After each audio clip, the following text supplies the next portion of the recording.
नमस्कार, सलाम वालेकुम। ग्रामसी ग्रामसी महोदय, जितना दुख खुद ने देखा था उतना ही दुख क्लास को भी हुआ है। 2 दिन क्लास डिस्टर्ब है ही बीच में।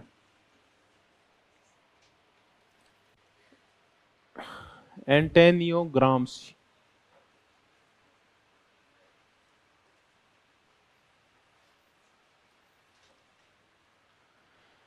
ग्रामसी की प्रिजन नोटबुक, मॉडर्न प्रिंस और revolution against Das Kapital, Das Kapital के खिलाफ क्रांति, ये कुछ लेख और पुस्तकें हम चर्चा कर चुके थे। उसके बाद हम चर्चा कर चुके थे इसकी जो राजनीतिक अवधारणाएं और इनके विचार थे ग्रामसी के, उनकी हम चर्चा कर चुके थे। हम कर चुके थे कि ग्रामसी नव मार्क्सवादी क्यों है, ये हम चर्चा कर चुके थे। इसने मार्क्स में क्या सुधार किया, आर्थिक निर्धारणवाद की आलोचना की और हेगल का सहारा लिया इसने। तो हमने ये कहा था कि ये नव मार्क्सवादी इसलिए है कि इसने मार्क्स का कौन सा अध्ययन किया, हेगलवादी अध्ययन किया, या हेगेलियन मार्क्सिज्म है इसका। वो नव मार्क्सवाद के हमने आधार तैयार किए थे। फिर समाज को 2 भागों में बांटा, और समाज भी वो जटिल समाज जिसको वो कौन सा समाज कह रहा है, बुर्जुआ समाज। इस बुर्जुआ समाज को उसने 2 भागों में बांटा, एक आधार और दूसरा सुपरस्ट्रक्चर्स, अधिसंरचनाएं। और ये अधिसंरचनाएं भी महत्वपूर्ण होती है, इसलिए ग्रामसी को हम कौन सा थिंकर कहते हैं, सुपरस्ट्रक्चर्स का थिंकर, अधिसंरचनाओं का। इसने इनका व्यापक उल्लेख किया है। इसका उल्लेख तो पहले बहुत कर चुका था कार्ल मार्क्स। बच गई थी ये, क्योंकि ये सारी थी वो अधिसंरचनाएं थी, स्वायत्त नहीं थी। तो मार्क्स की बजाय अच्छा वर्णन किसने किया, ग्रामसी ने। और इनको 2 भागों में बांट दिया, एक है नागरिक समाज और दूसरा है राजनीतिक समाज। नागरिक समाज जो बुद्धि पे हमला करके और लेजिटिमेसी स्थापित करता है, वैधता स्थापित करता है, वो सारी संस्थाएं, निजी संस्थाएं आती थी नागरिक समाज में, सिविल सोसाइटी जिसको हम कर रहे हैं। और दूसरा था पॉलिटिकल सोसाइटी। ये बलमूलक संस्थाएं होती है, इसमें ताकत का प्रयोग किया जाता है, बुद्धि और बुद्धि परिवर्तन, विचार परिवर्तन इसमें नहीं आता। अब इस नागरिक समाज का प्रयोग करके और जो वर्ग है, जो बुर्जुआ वर्ग है, जो सत्ताधारी वर्ग है, वो समाज में क्या स्थापित कर लेता है, हेजेमनी स्थापित कर लेता है। हेजेमनी होता है वैचारिक या सांस्कृतिक प्रभुत्व। और तत्कालिक पूंजीवादी संस्थाओं की वैधता को साबित करके उनको मस्तिष्क में बिठा देता है। वो हमने हेजेमनी किया था। अब इस हेजेमनी से हम निपटें कैसे, तो इसकी काउंटर हेजेमनी तैयार करनी होगी। और काउंटर हेजेमनी का जो काम करेंगे वो कौन करेंगे, उसका नाम होगा आधुनिक राजकुमार। ये होंगे मॉडर्न प्रिंस, जो एक दल के सदस्य होंगे जिनका काम ही क्रांति करना होगा और विचारों में परिवर्तन करना होगा। अब ये आधुनिक राजकुमार हेजेमनी को समाप्त करने के लिए घुसेंगे कहां घुसेंगे, सिविल सोसाइटी में घुसेंगे। ठीक, ये आधुनिक राजकुमार हैं, ये कैसे होंगे, तो वो कहता है कि ये बुद्धिजीवी होते हैं। और उसने कहा बुद्धिजीवी 2 प्रकार के होते हैं। एक होते हैं परंपरागत बुद्धिजीवी, कि ये यथास्थितिवाद के समर्थक होते हैं, अलग जीवन जीते हैं, वर्ग के साथ घुल मिलकर नहीं रहते, वो परंपरागत ट्रेडिशनल बुद्धिजीवी होते हैं। दूसरे होते हैं ऑर्गेनिक या जैविक बुद्धिजीवी। ये वर्ग के साथ घुल मिलकर रहते हैं और वर्ग के लिए काम करते हैं और प्रैक्टिस का प्रयोग करते हैं, अपने सिद्धांत और उनको व्यवहार में डालने का जो काम करते हैं, वो जैविक बुद्धिजीवी होते हैं। जैसे जैसे समाज बदलता है तो समाज में बदलाव में जो मुख्य भूमिका निभाते हैं वो कौन होते हैं, जैविक बुद्धिजीवी। तो परंपरागत बुद्धिजीवी क्या करते हैं, ये तो व्यवस्था को बनाए रखना चाहते हैं। तो परंपरागत जो बदलना चाहते हैं वो कौन से होते हैं, जैविक। अब ये जो होब्स था, मैकियावेली था, लोक था, ये परंपरागत थे या ये जैविक थे? आप बताओ, सोचो आप। मैं आपसे कह रहा हूं कि मैकियावेली, होब्स और लोक ये कैसे विचारक थे? ये जैविक बुद्धिजीवी थे जो मध्यकाल को बदल रहे थे, राष्ट्र राज्य ला रहा था, धर्म की खिलाफत कर रहा था मैकियावेली, और जीवन के अधिकार की रक्षा करके और पूंजीवाद और बुर्जुआ समाज की चर्चा कर रहा था होब्स, और प्राकृतिक अधिकारों की रक्षा करके और संपत्ति का अधिकार देके और पूंजीवाद की स्थापना कर रहा था सामंतवाद के खिलाफ और राज्य तंत्र के खिलाफ और राजतंत्र और निरंकुश राजतंत्र के खिलाफ। कौन? लोग। तो ये सब कौन से जीवी थे? ये जैविक बुद्धिजीवी थे। लेकिन ये जैविक बुद्धिजीवी थे किसके? बुर्जुआ के, पूंजीवादी समाज के जैविक बुद्धिजीवी थे जिन्होंने सामंतवाद की खिलाफत की थी।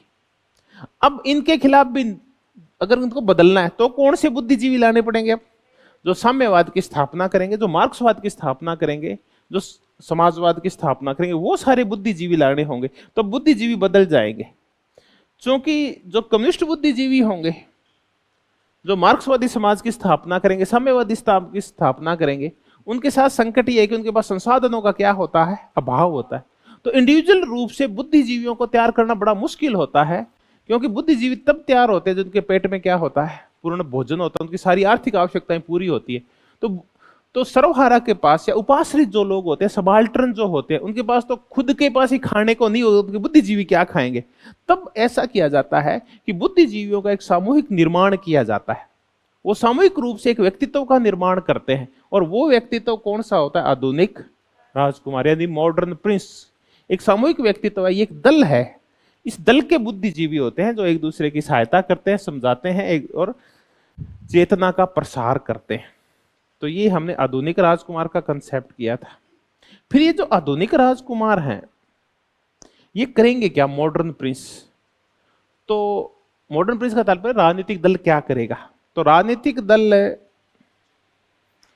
दो प्रकार की क्रांतियां करते हैं, यानी किसी भी देश में अगर साम्यवाद लाना है या व्यवस्था परिवर्तन करना है तो कितने प्रकार की क्रांतियां करनी होगी?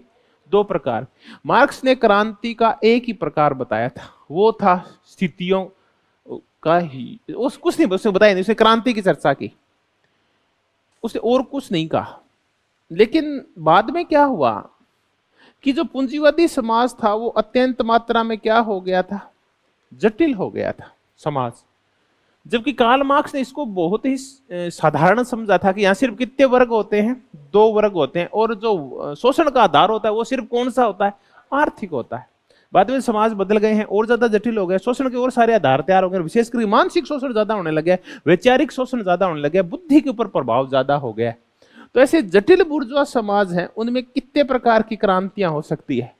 तो बोला दो प्रकार की क्रांतियां होती है। एक होती है गतिशील या दाव पेच वाली क्रांति, और दूसरी होती है स्थिति वाली क्रांति, सिचुएशनल रिवॉल्यूशन होती है। ये तो वहां होती है जो पिछड़े हुए समाज होते हैं, जो सिंपल समाज होते हैं, साधारण समाज होते हैं, सामंतवाद से परिवर्तित हो रहे हैं, सामंती समाज है। रूस में और चीन में गतिशील क्रांतियां हो सकती है, दाव पेच की क्रांतियां होती है। इसमें दो वर्ग लठ लेके सीधा एक दूसरे के साथ भिड़ जाते हैं, एक तरफ बुर्जुआ हो जाता है, उनके सामने दूसरा वर्ग हो जाता है। तो ये पिछड़े हुए समाजों में तो ये हो जाती है। दूसरा क्या है कि जो औद्योगिक समाज है ना, इनमें ये वाली क्रांति नहीं हो सकती, दो वर्ग सीधा झगड़ नहीं सकते, जैसा कि रूस में झगड़ लिए थे। यहां क्यों नहीं झगड़ सकते? अब ये देखो, रूस में, क्यूबा में, चीन में तो ये हो सकता है, लेकिन ये यानी अमेरिका में नहीं हो सकता। ये गतिशील युद्ध, दाव पेच का युद्ध है, वहां दो वर्ग सीधे नहीं लड़ सकते।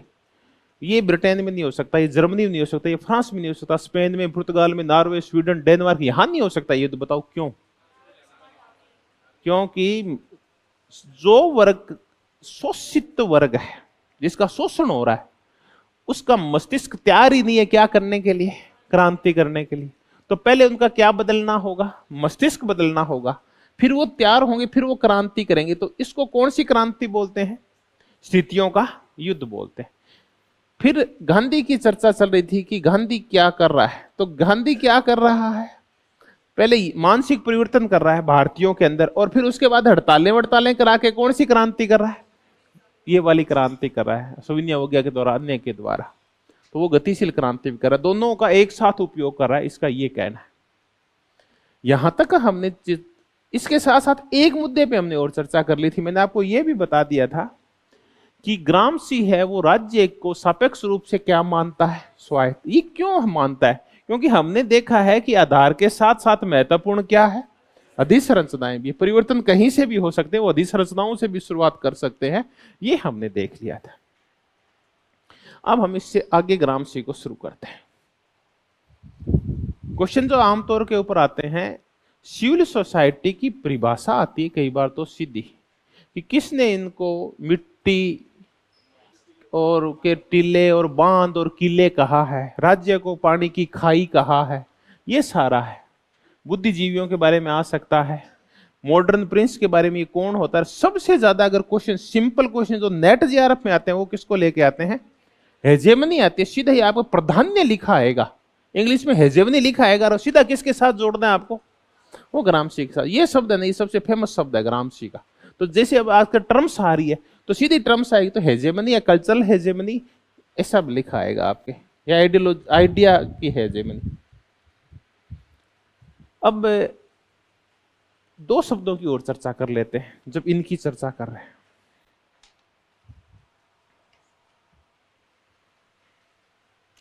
प्रभुत्व दो प्रकार का हो सकता है। एक प्रभुत्व कौन सा समाज लाता है? नागरिक समाज लाता है, तो प्रभुत्व, हेजेमनी। दूसरा कौन सा समाज लाता है? राजनीतिक समाज। नागरिक समाज वैधता लाता है, और ये बल, ये शरीर पे चोट करता है, और ये चोट करता है कहां? मस्तिष्क के ऊपर। ये वैधता, लेजिटिमेसी लाता है, वैधता लाता है, दिल से स्वीकार करवाता है चीजों। तो ये मस्तिष्क को कंट्रोल में करता है, और ये बलपूर्वक किसको कंट्रोल में करते हैं? हमारे शक्ति के द्वारा शरीर को कंट्रोल में करते हैं। अब लुई अल्थुजर भी ऐसे ही शब्दों का प्रयोग करता है। लुई अल्थुजर कहां पढ़ा था आप देखो? 4 मार्क्स में पढ़ा था, संरचनात्मक मार्क्सवाद में पढ़ा था, फ्रांस का था, चर्चा चल हुई थी अपनी पूरी। ये नागरिक समाज को बोलता है आइडियोलॉजिकल स्टेट अपार्चर।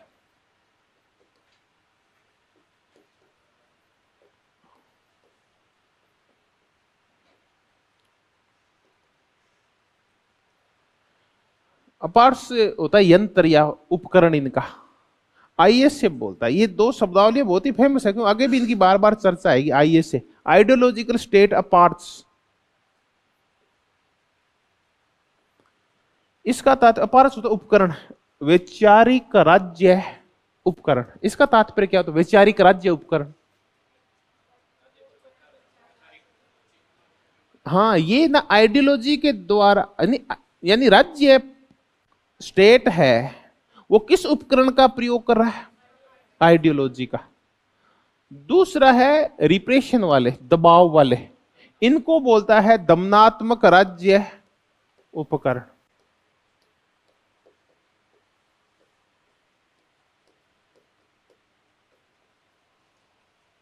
आरएस से।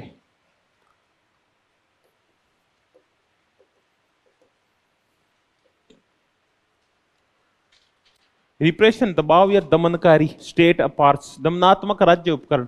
तो ये काय का प्रयोग करते हैं? बल का। तो देखिए कोई डिफरेंस नहीं है, सेम बातें हैं।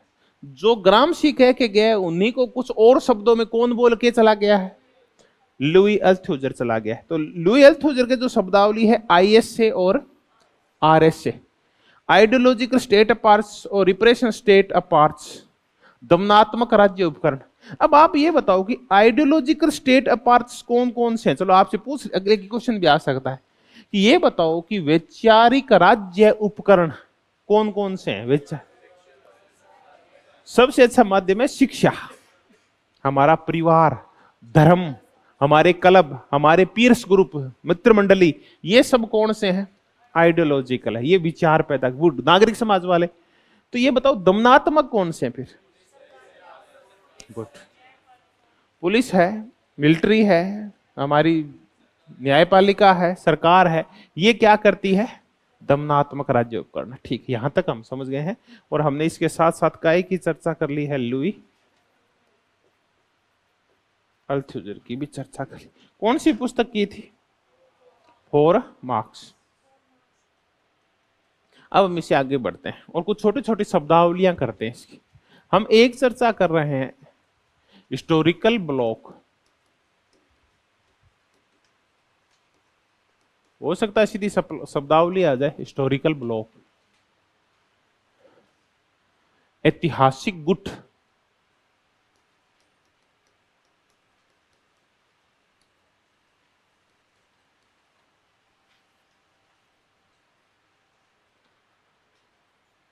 मैं एक शब्द और लिखूं,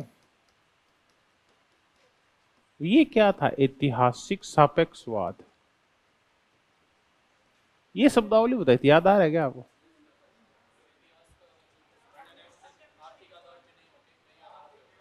हाँ, और आधारों के ऊपर भी। इतिहास सापेक्ष है, निरपेक्ष नहीं।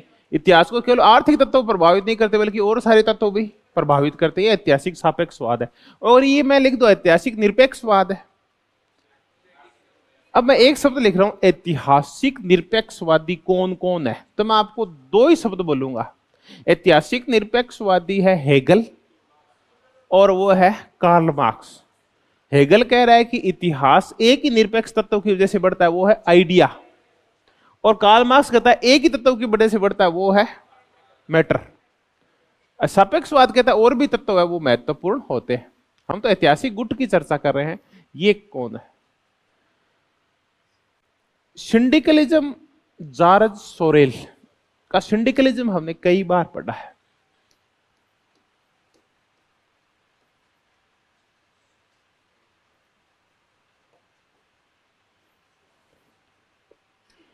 ये सिंडिकलिज्म को बोलते हैं अपन, श्रेणी समाज नहीं बोलते, सिंडिकेट से बनाइए। श्रम संघवाद, पहले इसको देख लेते हैं, श्रम संघवाद क्या है, फिर ये मुद्दा भी समझ में आ जाएगा। फिर इसको ऐतिहासिक गुट भी आ जाएगा, फैक्ट्री काउंसिल है वो भी समझ में आ जाएंगे। इसको देने वाला व्यक्ति है वो एक फ्रांसीसी है जिसका नाम है जॉर्ज सोरेल।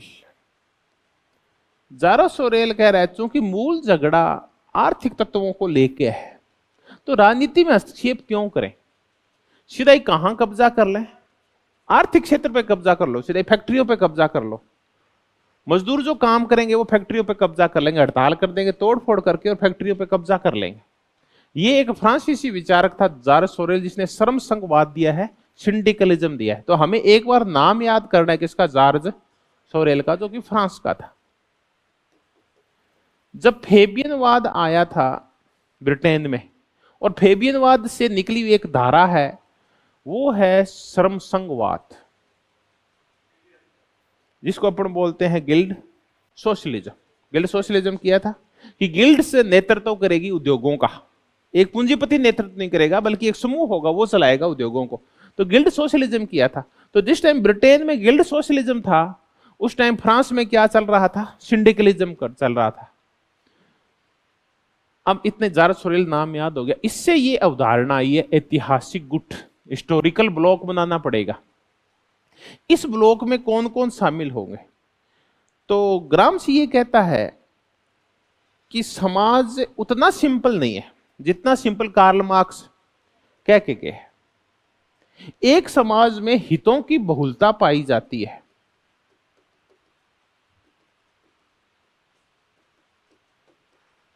तो आप ऐसा बंटवारा नहीं कर सकते कि एक होंगे वो बुर्जुआ होंगे और दूसरे सबाल्टर्न होंगे। और भी बहुत सारे दबाव समूह काम करते रहते हैं और बहुत सारे राजनीतिक दल काम करते रहते हैं जो अलग अलग मुद्दों पे उठाते थे। कोई स्त्रियों का मुद्दा उठा रहा है, कोई पर्यावरणवाद का मुद्दा उठा रहा है, कोई धर्म का मुद्दा उठा रहा है, कोई जाति का मुद्दा उठा रहा है। ऐसे मुद्दे उठाने वाले, हितों की चर्चा करने वाले बहुत सारे प्रतिनिधि संगठन खड़े हो जाते हैं। अब अगर आपको जीतना है बुर्जुआ सोसाइटी के खिलाफ तो इन सब को क्या करना पड़ेगा? एक जगह इकट्ठा करना पड़ेगा। डिप्रेस्ड क्लास के, दमित वर्ग के, उपाश्रित वर्ग के जितने भी संगठन और दबाव समूह होंगे सबको क्या करना पड़ेगा? एक करना पड़ेगा। और जो लोग आपसे सिंपैथी रखते हैं उनको एक करके फिर वार करना होगा। इसको अगर अच्छी तरह से समझे तो माओ के यहां में बहुत अच्छी तरह से समझ में आ जाएगा। माओ बोला कि हमारा जो युद्ध है वो अकेले बुर्जुआ के खिलाफ नहीं है, बल्कि चीन अभी सामंतवादी देश है, तो यहां सामंतों के खिलाफ भी है। चीन के ऊपर पश्चिम की गिद्ध दृष्टि है, इसलिए ये पाश्चात्यवाद के भी खिलाफ है और उपनिवेशवाद के भी खिलाफ है। तो झगड़ा गुलामी के खिलाफ है, बाहरी देशों के खिलाफ है, झगड़ा सामंतवाद के खिलाफ है, और झगड़ा बुर्जुआ समाज पूंजीवाद के खिलाफ है। तो झगड़े तीन हैं। तो ब्लॉक को क्या करना पड़ेगा? विस्तृत करना पड़ेगा। तो किसका सहयोग लेना पड़ेगा? किसानों का सहयोग लेना पड़ेगा, मजदूरों का सहयोग लेना पड़ेगा, और जो राष्ट्रवादी व्यक्ति होता है उसका भी सहयोग लेना पड़ेगा। छोटे बुर्जुआ का सहयोग भी लेना पड़ेगा, छोटे पूंजीपतियों का जो चीन के को प्रेम करते हैं। जैसे मैं कहूं भारत के संदर्भ में कि भारत के संदर्भ में अगर क्रांति करनी है तो किसानों को साथ लेना पड़ेगा, यहां मजदूरों को साथ लेना पड़ेगा, छोटे बुर्जुआ जो छोटे पूंजीपति छोटे हैं वो उनको साथ लेना पड़ेगा, व्यापारी हो गया कोई हो गया। चौथा साथ लेना पड़ेगा देशी बुर्जुआ। देशी बुर्जुआ कौन से होते हैं? टाटा, बिड़ला, ये कैसे बुर्जुआ थे? बजाज, ये देशी पूंजीपति थे उस टाइम के। तो ऐसे करके और एक क्या तैयार होता है? एक हिस्टोरिकल ब्लॉक तैयार होता है। यानी बुर्जुआ के खिलाफ बाकी सारे और जो समूह उनको क्या करना होगा? एक करना होगा, तब क्या बनेगा? एक हिस्टोरिकल ब्लॉक।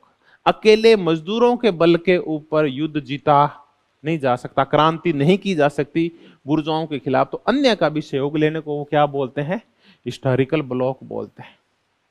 और एक चर्चा उन्होंने और की है, तो बिल्कुल सिंपल सी चर्चा है, वो है फैक्ट्री काउंसिल। ये फैक्ट्री काउंसिल्स क्या होते हैं? ये बिल्कुल वैसी है जैसे जार्ज सोरेल का क्या है? सिंडिकलिज्म।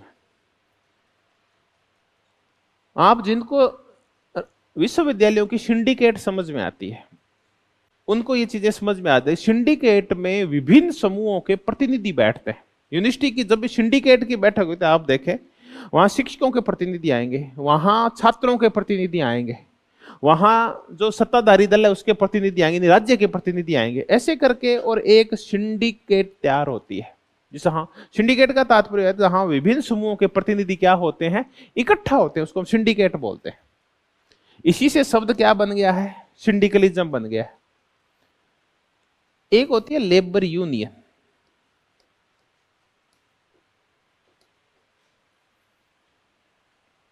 लेबर यूनियन किसी भी क्षेत्र में खड़ी की जा सकती है।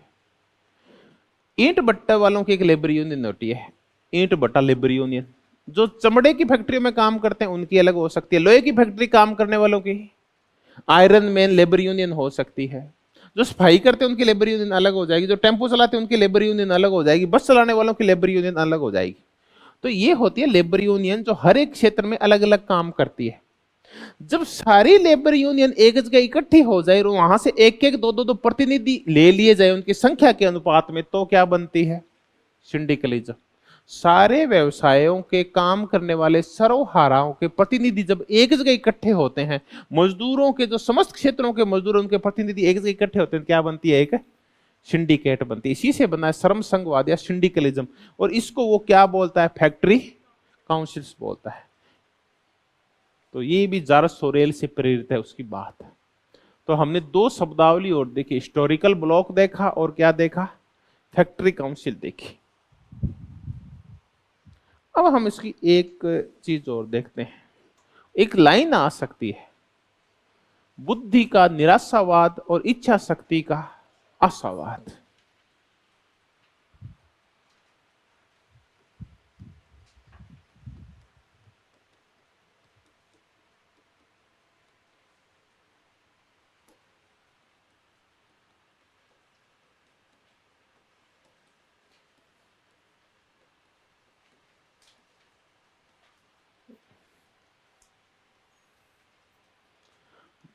ये सारा जो संदर्भ है, ये क्या क्रांति हो सकती है? क्या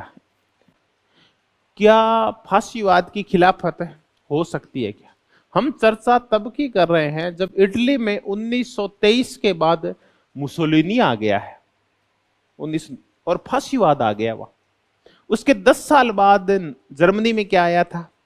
नाजीवाद आया था और हिटलर आया था। हिटलर से 10 साल पहले कौन आ गया था? मुसोलिनी ने इटली पे कब्जा कर लिया था, एक तानाशाह था, हम जानते हैं। तो हम चर्चा कर रहे हैं फासिज्म की। तो कि फासिज्म से कैसे लड़े? तो कि ये जो बुद्धि है ना, इसमें जब निराशावाद आ जाता है, बुद्धि ज्यादा तार्किक होती है।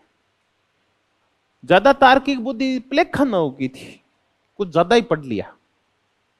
तो प्लेखानोव मैन सेविकों का नेतृत्व किया करता था।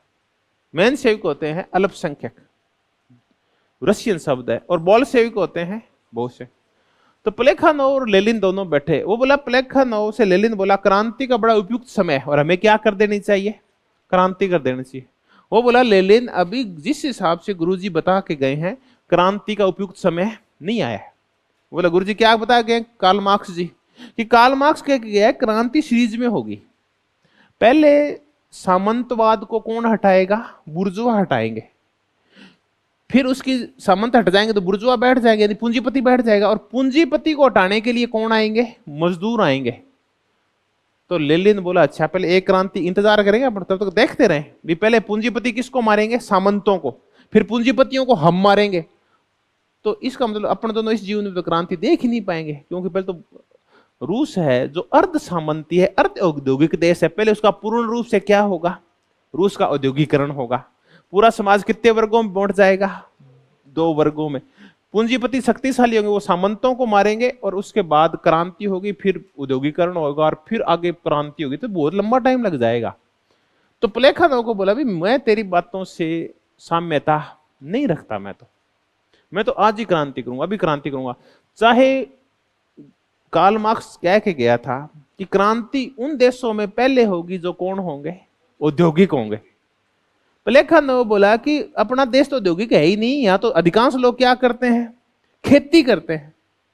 आजा आजा आजा आजा, कि यहां तो अधिकांश लोग खेती करते हैं, तो यहां क्रांति नहीं हो सकती। प्लेखानोव बोला, तो वहां क्रांति हुई। तो ग्रामशी बोलता है कि जब हम ज्यादा तर्क करते हैं, ज्यादा तार्किक होते हैं, तो कोई काम सिरे नहीं चढ़ता।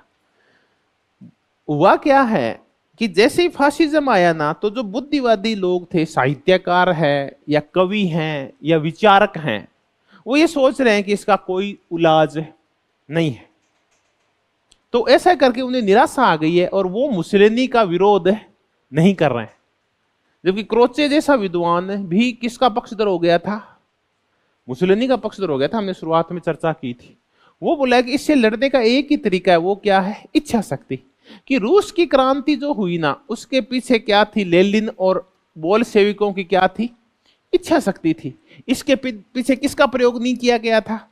बुद्धि का प्रयोग नहीं किया गया था। बुद्धि तो प्लेखानोव लगा रहा था, और इन्होंने इच्छा शक्ति के बल के ऊपर किसानों को भी साथ लिया, मजदूरों को भी साथ लिया, और सैनिकों को भी साथ लिया, जो फर्स्ट वर्ल्ड वॉर से परेशान थे, और क्रांति करवा के जार को मार दिया। तो यही कहता है कि जैसे लेनिन ने किया ना, वैसा कहां किया जा सकता है? इटली में भी फासिज्म के खिलाफ जरूरत है किस चीज की? इच्छा शक्ति।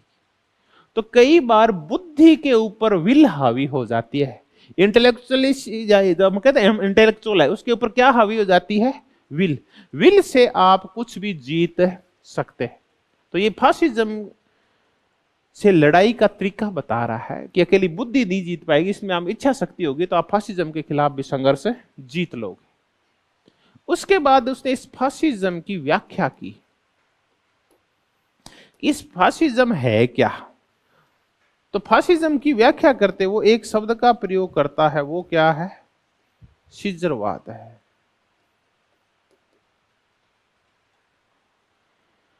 कि अभी इटली है ना, शिजरवाद की प्रोसेस से गुजर रहा है। पहले तो अपन चर्चा करते हैं शिजरवाद है क्या। जूलियस सीजर एक डिक्टेटर था। फिर जाना पड़ेगा डिक्टेटर कौन होते हैं।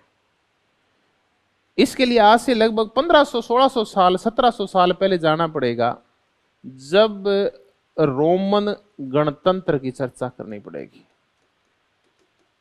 रोम एक गणतंत्र था। ये प्लेबियन और ये शब्द पढ़े थे ना अपने, ये तब कहीं है। इस रोमन गणतंत्र का नेतृत्व गणतांत्रिक व्यवस्था से चला करता था, जनता के प्रतिनिधि उसका संचालन किया करते थे। लेकिन गणतंत्र में संकट ये आता है कि जो निर्णय के केंद्र होते हैं ना वो बहुत सारे होते हैं। तो एकदम से जब निर्णय करना होता है तो व्यक्ति कितना चाहिए? एक। और गणतंत्र में निर्णय करने के लिए क्या होते हैं? बहुत सारे लोग होते हैं, तो निर्णय जल्दी से नहीं होता। संकट काल में वैसे जल्दी निर्णय करने होते थे। तो रोमन लोग क्या करते थे, जब कोई देश पे संकट आता था, बाह्य आक्रमण होता था, आंतरिक अशांति होती थी, तो उन गणतंत्र के जो प्रमुख लोग होते थे उनमें से एक व्यक्ति को वो कौन क्या बनाते थे? डिक्टेटर बनाते थे। उसकी शब्दावली डिक्टेटर, रोमन शब्दावली डिक्टेटर। उस डिक्टेटर को वो निर्णय की सारी शक्ति सौंप देते थे कि जब तक संकट का समाधान नहीं होगा, वहां क्या भंग हो जाता था? गणतंत्र भंग हो जाता था। और कितने व्यक्ति की निरंकुशता आ जाती थी? एक व्यक्ति की निरंकुशता आ जाती थी, वही समस्त निर्णय किया करता था। तो ऐसा ही एक बार संकट कहां आया था? रोमन पे। तो रोमन पे संकट आया तो सीजर जो कि वहां का एक मुख्य गणतांत्रिक नेता था, जूलियस सीजर, उसको वहां क्या बना दिया गया? डिक्टेटर बना दिया गया। जब शांति आ गई तो डिक्टेटर उसने क्या कि युद्ध में रोमन की रक्षा की थी और कई युद्ध जीते थे, रोमनों का विस्तार किया था। तो अब बोला कि यहां की जनता ना मुझे दिल से चाहने लगी है, तो मैं तो पद नहीं छोड़ूंगा। तो बाद में फिर इसके दोस्त ने मारा था। किसने? ब्रूट्स ने इसको मार दिया था, क्योंकि इसने गणतंत्र व्यवस्था की जगह डिक्टेटरशिप लाना चाह रहा था ये। तो सीजरवाद का तात्पर्य है कि अभी इस देश में वो कह रहा है सीजरवाद आ रहा है। अभी मुसोलिनी ने एक ही काम किया है कि लोगों को ठोक पीट के सीधा किया। उनके अभी फासिज्म दिमाग में नहीं बैठा है। फासिज्म किसी भी धारा को बैठने में टाइम लगता है। तो अभी फासिज्म नया नया आया है, ये सीजरवाद की प्रोसेस से गुजर रहा है। हाँ, अगर ये फासिज्म दिमाग में बैठ गया ना लोगों के, फिर ये नहीं निकलेगा। तो सीजरवाद का तात्पर्य है कि चीजें आरंभ हुई है और चीजें धीरे धीरे किस ओर जा रही है? मैं कहूंगा बल से वैधता की ओर जा रही है। इसका तात्पर्य क्या है? चीजें बल से वैधता की ओर जा रही है। अभी वो सिर्फ पिटाई करके लोगों को नियंत्रित कर रहे हैं। अभी भी उन्होंने कहां कब्जा नहीं कर पाए हैं, उनके मस्तिष्क और दिलो दिमाग पे कब्जा नहीं कर पाए हैं। इसलिए उपयुक्त अवसर है कि किसको हटाया जाए? फासिज्म को। एक। दूसरा है संघर्षण का युद्ध, जिसकी हम अभी चर्चा करके हटे हैं। संघर्षण का युद्ध का तात्पर्य है कि हम इस जो स्टेट पावर है, सारी पावर मुसोलिनी के पास आ गई है, जो कि एक डिक्टेटर है। हम इससे संघर्ष अकेले नहीं कर सकते। तो इसके जितने भी विरोधी हैं ना, उनको हमें क्या लेना पड़ेगा? साथ लेके। और कौन सा ब्लॉक बनाना पड़ेगा? एक हिस्टोरिकल ब्लॉक। जो पूंजीपति इसका विरोध कर रहे हैं मुसोलिनी का, उनको भी साथ ले लेंगे। जो किसान विरोध करें उनको भी साथ ले लेंगे। जो मजदूर विरोध करें उनको भी साथ ले लेंगे। जो छात्र विरोध कर रहे हैं उनको भी साथ ले लेंगे। जो कोई इनका विरोध कर रहा है उन सबको हम क्या ले लेंगे? साथ। तो ये कौन सा युद्ध होगा? संघर्षण का युद्ध बोलता है इसको, जो हिस्टोरिकल ब्लॉक बना के होगा। समस्त लोगों को जो मुसोलिनी के विरोधी हैं एक बार साथ लेना ही पड़ेगा, भले ही वो बुर्जुआ ही क्यों ना, चले वो पूंजीपति क्यों ना हो, एक बार उनको साथ लेना पड़ेगा। किसके खिलाफ है? फासिज्म। तीसरा क्रांति होगी। वो एक बार कैसी क्रांति करनी पड़ेगी? पैसिव रिवॉल्यूशन करनी पड़ेगी। ये पैसिव रिवॉल्यूशन और एक्टिव रिवॉल्यूशन। पैसिव का तात्पर्य होता है मस्तिष्क के ऊपर कब्जा करना, और एक्टिव का तात्पर्य होता है सीधा ही क्या निकाल लेना? लाठियां निकाल लेना। तो आप फासिज्म के खिलाफ अगर सीधा ही संघर्ष शुरू करते हैं तो आप जीत नहीं पाएंगे। क्यों? क्योंकि राज्य के पास मिलिट्री है, पुलिस है, सारी ताकत उसने न्यायपालिका तक को अपने नियंत्रण में रखा, आप जीत नहीं पाओगे। तो पहले एक्टिव रिवॉल्यूशन मत करो, सक्रिय क्रांति मत करो, बल्कि पहले कौन सी क्रांति करो? पहले लोगों के मस्तिष्क में बिठाओ चीजों को, फिर वो एक दिन अपने आप ही क्या करेंगे? क्रांति कर देंगे। तो फासिज्म के खिलाफ कैसी क्रांति कामयाब होगी? पैसिव। हमने कौन सी क्रांति कर दी थी 1857 में? एक्टिव रिवॉल्यूशन कर दी थी। परिणाम क्या निकला कि हम अंग्रेजों से 6 महीने टिक पाए थे। और जैसे ही गांधी के नेतृत्व में हमने कौन सी क्रांति शुरू की? Passive revolution. पहले मस्तिष्क तैयार किया, लोगों को मोटिवेट किया उनको, और वही लोग जो इतने डरपोक थे वही शेर हो गए थे बाद में, अंग्रेजों को भगा दिया। वो पैसिव रिवॉल्यूशन थी। उसके बाद एक्टिव रिवॉल्यूशन करवा। तो फासिज्म के तहत वो सीजरवाद की, संघर्षण का युद्ध, ऐतिहासिक ब्लॉक, और कौन सी रिवॉल्यूशन की चर्चा कर रहा है? पैसिव रिवॉल्यूशन की।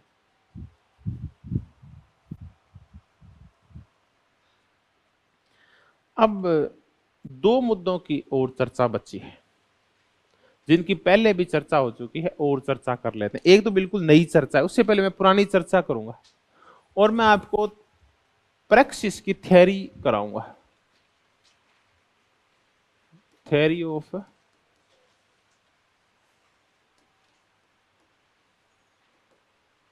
प्रैक्सिस।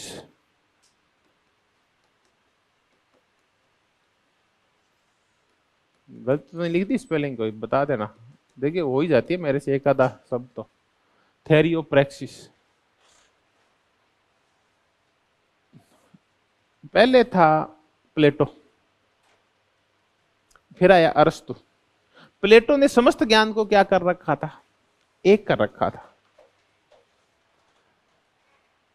अरस्तु आया तो उसने ज्ञान के कितने भाग कर दिए? 3 भाग। प्लेटो समस्त ज्ञान को दर्शन में समाहित माना करता था। अरस्तु आया तो उसने ज्ञान के 3 भाग कर दिए। एक है थ्योरिया, एक थी पोइसिस, और एक थी प्रैक्सिस। एक में हम थिंकिंग करते हैं, सोचते हैं।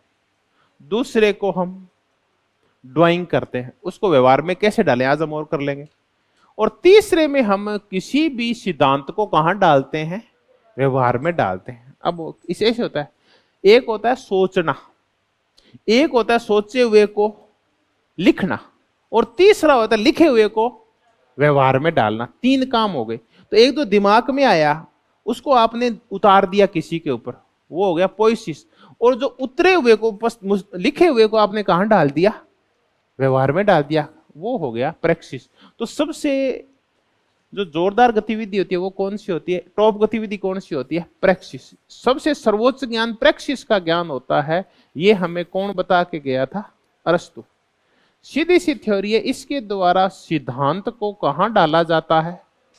व्यवहार में। हम एक छोटा सा शब्द बोलते हैं कि आप एक तरफ 1,00,000 शब्दों को ले लें और एक तरफ एक काम को ले लें, भारी कौन होता है? एक तरफ तो हम 1,000 शब्द बोले ऐसा मान लो, और एक तरफ हम उसके बदले में एक क्या करके दिखा दें? काम करके दिखा दें, तो भारी कौन होता है? काम भारी होता है बजाय कि शब्दों के। तो मुद्दा क्या होता है? बोलना मुद्दा नहीं होता। इस टाइम 50-1 लाख लोग हैं जो लगातार क्या कर रहे हैं इस देश के अंदर? बोल रहे हैं माइक लेके, भांति भांति के उदाहरण देके। इतनी लंबी लंबी जीभ है उनकी, और ये पेट फुला रखा है उन्होंने। वो ठेकेदार है हमारे, जिनके कपड़े भी अलग रंग के हैं। वो सिर्फ क्या कर रहे हैं? उनको कहां नहीं डाल रहे? व्यवहार में डाल। जिनके एक बड़े प्रतीक हैं, जो 2-3 अभी छूट के आए हैं। एक है वो तो 15 दिन अंदर जाते हैं और फिर 2-1 महीने का आ जाते हैं। चुनाव का माहौल बन बाहर आ जाते हैं। राम रहीम जी, राम रहीम जी का प्रैक्सिस से कोई संबंध है नहीं, ये वागवीर होते हैं। तो सिद्धांत को कहां डालना चाहिए? आपके व्यवहार में। जो कहा उसको व्यवहार में डालना। अरस्तु का सबसे अच्छा ज्ञान ये है। और ये बोला ये काम 2 सब्जेक्ट करते हैं, एक तो करता है एथिक्स और दूसरा करता है आपका पॉलिटिकल साइंस। इसीलिए वो कहता है मास्टर साइंस कौन सी साइंस है? क्योंकि वो ज्ञान का सर्वोच्च रूप है जो सिद्धांत को उसमें व्यवहार में डाला जाता है। उसके बाद इसकी चर्चा हमने तब की थी जब हमने किसको पढ़ा था? कार्ल मार्क्स पढ़ा। और कार्ल मार्क्स की हमने पुस्तक पढ़ी थीसिस ऑन फायरबाख। फायरबाख जो जर्मनी का एक दर्शन शास्त्री था, इसके ऊपर कार्ल मार्क्स की पुस्तक है, थीसिस लिखी इसके ऊपर, फायरबाख के ऊपर। और उसमें यह लिखा कि आज तक विद्वानों ने सिर्फ दर्शन की व्याख्या की है। मुद्दा क्या है? दर्शन को के माध्यम से दुनिया को बदलना है। कार्ल मार्क्स ने यह कहा थीसिस ऑन फायरबाख में। फिर उसके बाद हम किसकी चर्चा कर रहे हैं? ग्रामसी। ग्रामसी भी कह रहा है कि अच्छा ज्ञान यही है कि चीजों को कहां डाला जाए? व्यवहार में डाला जाए। तो जो राजनीतिक है, स्वाभाविक है, वो क्या होगा? व्यवहारिक होगा। तो जो भी व्यवहार है उससे को राजनीति में डालना। इसी प्रैक्सिस की चर्चा कौन कर रहा है? ग्रामसी। इसी प्रेक्सिस की चर्चा की थी जीन पॉल सार्त्र ने, और इसके ऊपर एक बार तो इस बार क्वेश्चन आया ही था। इसी की चर्चा करती है हन्ना अरेंट। हन्ना अरेंट हालांकि देखिए परंपरावादी है, लेकिन इसका यह तात्पर्य नहीं कि वो काय की चर्चा नहीं कर सकती प्रेक्सिस की।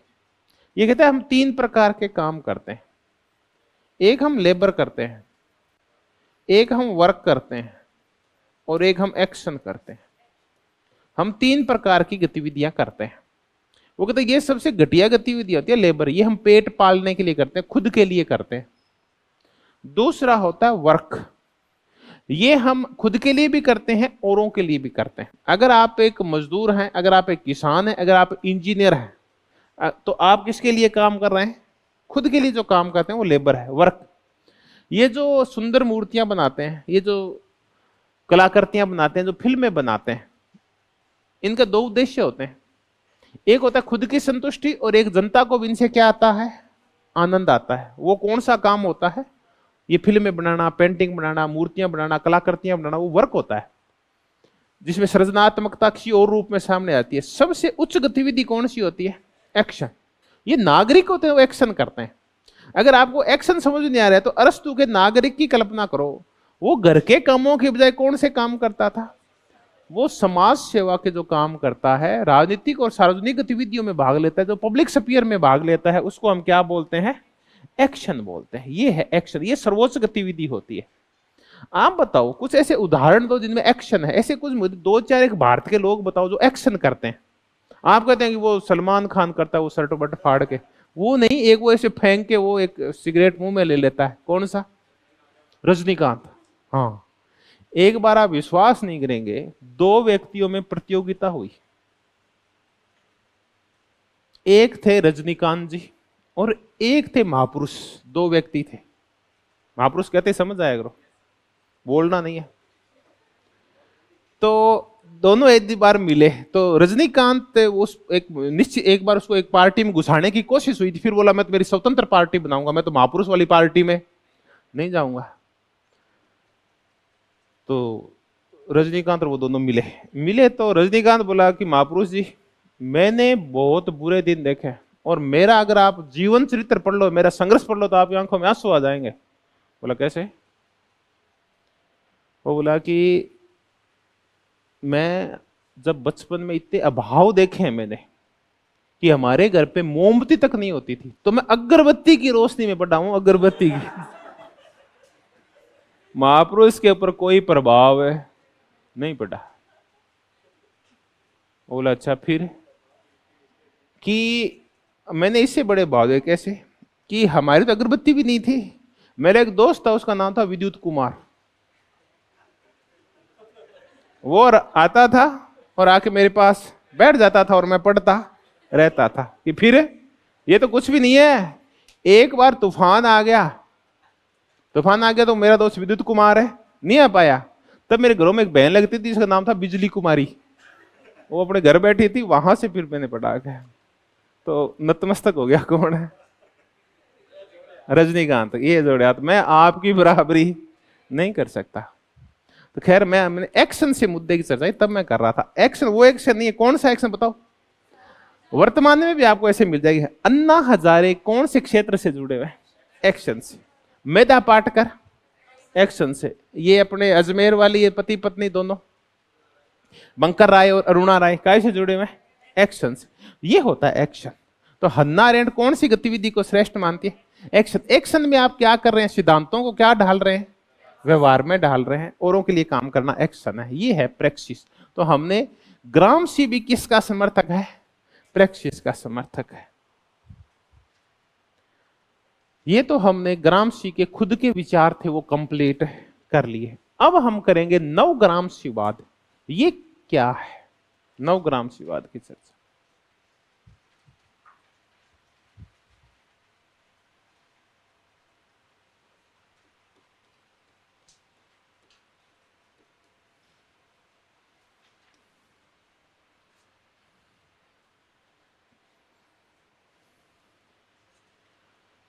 नवग्रामसीवाद देखिए, इसको बोलते हैं डिस्कोर्स एनालिसिस।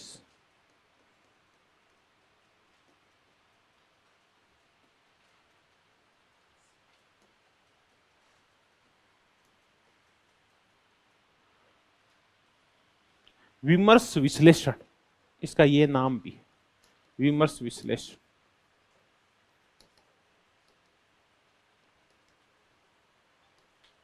Discourse analysis. देखिए वैसे ही है जैसे हम जब नव मार्क्सवाद को पढ़ते हैं तो हम इसका एक आलोचनात्मक सिद्धांत पढ़ते हैं। एक क्रिटिकल थ्योरी पढ़ी थी जो कौन से स्कूल में विकसित हुई थी? फ्रैंकफर्ट में विकसित हुई थी, हम उसी की चर्चा कर रहे हैं। तो एक है ग्रामसीवाद, और ग्रामसीवाद को समयानुकूल कोई परिवर्तन करने हैं क्या, तो क्या आया नवग्रामसीवाद। कि ग्रामसीवाद कामयाब है क्या, इसको सोचना तो ये नवग्रामसीवाद है। इसको हम नवग्रामसीवाद का एक रूप है कौन सा? विमर्श विश्लेषण, डिस्कोर्स एनालिसिस। अब ये पहले समझते हैं विमर्श क्या होते हैं। ये शब्दावली तो आजकल बहुत ही फेमस हो रखी है, हर रोज अखबार में ये शब्द आप जरूर पढ़ते हो। ये ना बड़ा इसका मजेदार ऐसा निहितार्थ है, किसी भी एक स्पेशल विषय के ऊपर, किसी भी विषय के ऊपर, किसी भी घटना के ऊपर, या कुछ भी जोड़ लो इसके, एक जो निश्चित सामाजिक सोच होती है उसको हम विमर्श बोलते हैं। हम भारत के संदर्भ में देखें तो व्यक्ति के बारे में विमर्श हो सकता है। जो लोग सोशल मीडिया से जुड़े हुए हैं उनके सामने आप नाम लो राहुल गांधी का, राहुल गांधी का नाम लेते ही उससे संबंधित सारे जो इसके संदर्भ में क्या तैयार किया गया है, एक विमर्श तैयार किया गया सोशल मीडिया के द्वारा। एक निश्चित सामाजिक सोच तैयार कर दी गई है जिसके लिए वो किस शब्द का प्रयोग करते हैं? पप्पू शब्द का प्रयोग करते हैं। ऐसे ही वो एक और शब्द का प्रयोग करते हैं, वो कौन से का करते हैं? पप्पू के अलावा एक और दूसरा शब्द कौन सा है? गप्पू है। तो ये विमर्श होते हैं। अब देखते हैं विमर्श क्या है। पर्टिकुलर जातियों के बारे में कुछ विमर्श होते हैं कि ये जातियां कैसी होती है, ऐसी होती है। जैसे हरियाणा के जो जाट है उनके लिए कि बोलने में क्या होते हैं? अक्खड़ होते हैं, ठीक है। वैसे ही राजपूतों के लिए ये विमर्श बना हुआ है कि ये युद्ध से पीछे नहीं हटते, ठीक है। ऐसे ना हर एक जातियों के बारे में ऐसे विमर्श बने होते हैं, एक सोच बनी होती है, निश्चित सामाजिक सोच। ऐसी सोच कुछ जातियों के बारे में अंग्रेजों ने बना रखी थी, कुछ जातियों के बारे में कि ये जातियां हैं, ये क्राइम पेशा जातियां हैं, यानी इनका काम ही क्या है? अपराध करना है। कुछ आपराधिक जातियों का तमगा लगा रखा था कुछ के ऊपर। हम भी सोचते हैं कोई आदमी जब आगे बढ़ता है किसी एक विशिष्ट जाति का जिसको अंग्रेजों ने कुछ और बना रखा था, हमारे ये बढ़ेगा आगे, ये तो कौन सी जाति का है?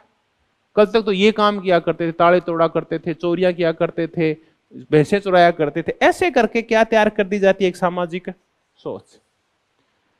सुभाष चंद्र बोस बड़े गर्वपूर्वक अपने नाम के आके क्या लगाते थे? नेताजी। और आजकल नेताजी क्या? नेताजी का तात्पर्य तो झूठा है, जो धोखेबाज है, जो लंपट है और जो भ्रष्टाचारी है। तो नेता शब्द के आसपास भी एक निश्चित सामाजिक क्या हो गई है। तो लेकिन सारे नेता तो ऐसे नहीं होते। बहुत सारे नेता होते हैं जो इस विमर्श से बाहर आते हैं, वो जनता की भलाई के लिए भी काम करते हैं। लेकिन हम क्या करते थे? सोच के दायरे को क्या कर लेते हैं? निश्चित कर लेते हैं। अब आप जो व्हाइट मैन हैं यूएस के, अमेरिका के जो गोरे हैं, उनसे पूछो वो क्या सोचते हैं। ये जो इसके समर्थक हैं ट्रंप के, वो क्या सोचते हैं? एक बड़ा वर्ग ये सोचता है कि अश्वेत लेजी होते हैं, अश्वेत अपराधी होते हैं और अश्वेत कामचोर होते हैं। बुद्धि का क्या पाया जाता है? अभाव। और ये शारीरिक श्रम के तो लायक होते हैं लेकिन बौद्धिक श्रम के लायक नहीं होते। ये उनका विमर्श है। ये सारा सरकारी कर्मचारी जैसे भारत में कहते हैं कि क्या बन जाओ सरकारी कर्मचारी, उसके सरकारी कर्मचारी का नाम आते ही क्या तैयार हो जाता है? एक डिस्कोर्स तैयार हो जाता है, एक निश्चित सामाजिक सोच है कि वो जो आम आदमी से कम मिलेगा मिलेगा, वो जो भ्रष्टाचार करेगा, वो जो लाल फीता सही करेगा, वो जो झूठी अकड़ में रहता है। ऐसे करके एक विमर्श तैयार हो रखा है। तो इसको हम क्या बोलते हैं? विमर्श। अब फिर ग्रामसी के बारे में ऐसा क्या विमर्श है? इसका तात्पर्य है कि ग्रामसी है वो वर्तमान समय में प्रासंगिक है या नहीं है, उसके बारे में जो एक निश्चित सोच है वो वर्तमान में लागू हो सकती है या नहीं हो सकती। कुल मिला के ये है कि जो एक सामाजिक सोच बनाई थी लोगों के मन में, किसने? ग्रामसी ने। वो कामयाब है क्या इस टाइम? मुद्दा वो है। एक सामाजिक सोच निश्चित करके गया था मार्क्स। मार्क्स ने एक संसार में एक विमर्श तैयार किया। वो विमर्श ये था कि वर्ग लैंगिक नहीं होते, वर्ग नरजातीय नहीं होते, वर्ग धार्मिक और जातीय नहीं होते, बल्कि वर्ग क्या होते हैं, आर्थिक होते हैं। एक विमर्श तैयार किया। फिर उसने इतिहास को लेके एक विमर्श तैयार किया कि इतिहास में कभी राष्ट्र नहीं झगड़ते, बल्कि इतिहास में कौन झगड़ते हैं, हमेशा ही दो वर्ग झगड़ते। वो विमर्श तैयार किया। ऐसे करके हमने उसके कितने विमर्श तैयार किए थे। ऐसे विमर्श कौन तैयार करके गया है, ग्राम्सी। अब आपको ग्राम्सी के विमर्श याद है कि आर्थिक निर्धारणवाद नहीं होता, अधिसंरचनाएं भी महत्वपूर्ण होती है, और सिर्फ मैटर ही महत्वपूर्ण नहीं होता, विचार भी महत्वपूर्ण होते हैं, भाषा भी महत्वपूर्ण होती है। ऐसे करके, और जब हम ग्राम्सी के विमर्श को वर्तमान समय में लागू करें और ये देखें कि ये वर्तमान समय में लागू हो रहा है या नहीं हो रहा है, और लागू करें तो उसको कैसे करें, उसको हम क्या बोलते हैं, नव ग्राम्सीवाद। एक शब्द है नव मार्क्सवाद। मार्क्सवाद को वर्तमान जटिल समाज के अकॉर्डिंग और ज्यादा प्रासंगिक बनाने के लिए, और ज्यादा व्यापक बनाने के लिए, और ज्यादा वैध बनाने के लिए, और ज्यादा उपयोगी बनाने के लिए जिन लोगों ने काम किया उसको हम क्या बोलते हैं।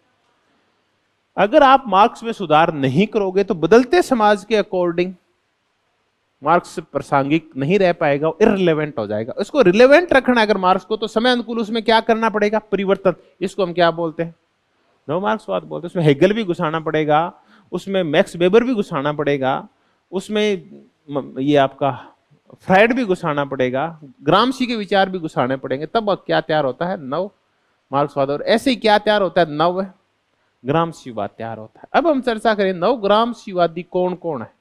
तो ऐसे नव ग्राम्सीवादियों में एक है निकोल्स पोलांताज, या पोलांताज है, कई बार पोलांजा लिखते हैं।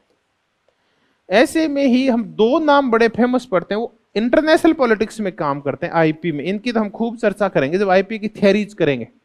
एक व्यक्ति का नाम है रॉबर्ट कॉक्स और एक का नाम है स्टीफन गिल। ये अंतरराष्ट्रीय राजनीति में किसका प्रयोग करते हैं, नव। अब कई बार तो सीधा ही क्वेश्चन आ जाता है कि निम्नलिखित में से कौन से विचारक हैं जो अंतरराष्ट्रीय राजनीति में नव मार्क्सवादी है। तो रूपण एक और है, रॉबर्ट कॉक्स, और कौन है, स्टीफन गिल है। और ऐसे ही जब भाषा के क्षेत्र में नव ग्राम्सीवाद की चर्चा आती है तो लेकलाउ और मौफे, जिनको हम उत्तर मार्क्सवादी भी कहते हैं, उनको हम भाषा के क्षेत्र में क्या बोलते हैं, नव मार्क्सवादी। तो ये कुछ नाम है जो आपको धीरे धीरे याद होंगे। ऐसे दो व्यक्ति हमने किए थे, लेकलाउ, इनके ऊपर क्वेश्चन भी आया हुआ है, और माउफे, चेंटाल माउफे। इन दोनों को हम उत्तर मार्क्सवादी बोलते हैं कि मार्क्सवाद चला गया है, उत्तर मार्क्सवाद। इन्हीं को हम बोलते हैं नव ग्राम्सीवादी। लेकिन किस क्षेत्र में, भाषा के क्षेत्र में। तो राजनीति के क्षेत्र में निकोलस पोलांजा, अंतरराष्ट्रीय राजनीति में रॉबर्ट कॉक्स और स्टीफन गिल, और भाषा के क्षेत्र में नव ग्राम्सीवाद किसका, लेकलाउ और चेंटाल माउफे का है। तो ये हमने ग्राम्सीवाद से जुड़ा हुआ लेटेस्ट क्या कर लिया, नव ग्राम्सीवाद। इसको हम और क्या बोलते हैं, विमर्श विश्लेषण। कि जो विमर्श तैयार किया गया था, जो सोच तैयार की थी ग्राम्सी ने, वो वर्तमान में प्रासंगिक है, या अगर है तो उसको कैसे प्रासंगिक किया जाए, ये था। तो हमने नव ग्राम्सीवाद कर लिया। इसके साथ ही ग्राम्सी क्या हो गया है, कंप्लीट हो गया है।